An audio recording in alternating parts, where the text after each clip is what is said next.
Xin chào! Kamusta kayo?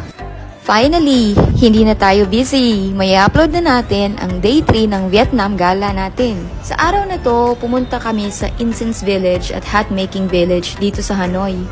Super unique experience siya, lalo na kung gusto nyong makita yung traditional Vietnamese crafts. Nabook ko itong half-day tour sa Klook sa halagang 769 Thai baht. Kayo na lang mag-convert kung magkano siya sa peso. And if balak nyong pumunta, check nyo na lang yung link sa comment section. Mag-register lang kayo gamit yung link at doon na rin kayo mag-book. May dalawang option sila, morning at afternoon. Yung afternoon ay around 12 noon. Siyempre, pinili ko yung afternoon kasi alam nyo na, di ba, nag-celebrate nga tayo ng New Year doon sa Hoan Kiem Lake. Kaya alam kong late talaga ako magigising. Dito nga pala ako naghintay sa Hanoi Opera House. Dito ang meetup tour kaya sobrang dami namin dito. At ang travel time from Hanoi to Incense Village ay around 1 to 2 hours, depende sa traffic. At dito, may sumundo sa amin na English-speaking Vietnamese tour guide. At dahil sabi niya ay 2 oras yung biyahe, kaya natulog muna ako. Way we go to the village, we have a lot of bamboo on the road. Okay, let's go this way. The office right here, right? This way over here. Careful. Go to the sidewalk. See that bamboo right here. Dito ay ine-explain na ng tour guide namin kung kailan nagsimula at paano ginagawa ang incense. Yeah, you can also make it toothpick too. It depends on the size. Konting lakad pa at hanggang tada!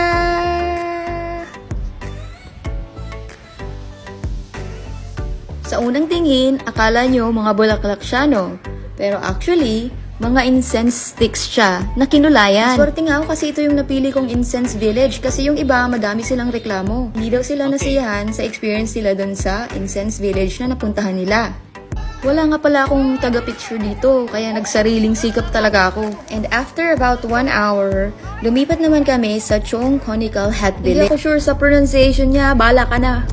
Sasabi nila, dito ginagawa ang traditional Vietnamese hat na tinatawag na non la, yung classic na cone-shaped hat na ginagamit pang protect sa init at ulan. Si nanay nga pala, isa daw siya sa pinakamatandang gumagawa ng traditional Vietnamese hat. Dito naman ay pinapakita nila kung paano ginagawa yung hat na to. Ito ay maproseso at matagal gawin at hindi talaga siya basta-basta. Nakakabilib kung paano nila ginagawa ang mga ito. Dito naman ay binigyan kami ng libreng hat para pintahan namin. Pero kung gusto nyo daw ng mas quality na souvenir, pwede rin kayong bumili doon. Seryoso yarn? Painter yarn? Wala mo talaga. Pagkatapos naman dito ay uuwi na kami. Sulit naman yung experience ko dito. Kasi ito yung mga bagay na hindi ko pa nagagawa before. Kaya't subukan nyo din to kung pupunta kayo doon. Pauwi na kami at since madadaanan naman namin ang Hanoi Train Street, nagpababa na ako sa van. Nagutom ako habang naghihintay ng train. Kaya kumain muna ako ng dinner at nag-order din ako ng egg coffee.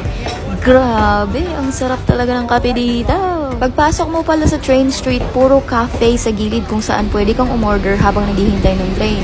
At kung gusto nyo makita yung accurate train schedule nila, ay pumunta lang kayo sa Google at isearch nyo na lang doon. Nakadalawang train nga pala ako naabutan habang nandun ako. Pero advice ko lang, kung kakain kayo dito, dapat ubusin nyo muna yung pagkain nyo bago dumaan yung train kasi maalikabok. Baka alikabok na yung makain nyo.